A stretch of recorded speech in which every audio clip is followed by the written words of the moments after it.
There's been two problems with data historically.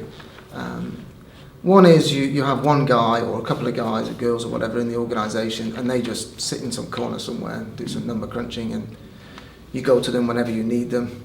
Another one is, okay, you don't have any resource, so you hire an agency and you outsource all of your data needs to an agency or a consultancy.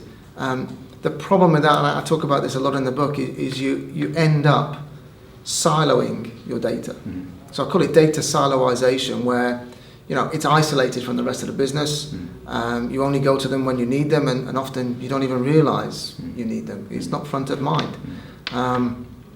So that's a real challenge, and it's important, for analytics to have an impact on a business, to make these. We talked earlier about, millions of dollars being spent in marketing. So, and a small change there has a huge impact in terms of dollar value.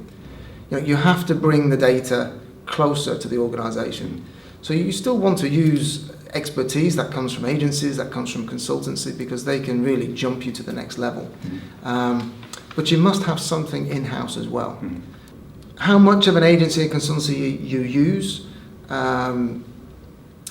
depends on what you have available internally. You might use a little bit of agency to do some heavy lifting for you, or some deep analysis for you, or you might use them to do a lot of work. That's fine, that's okay.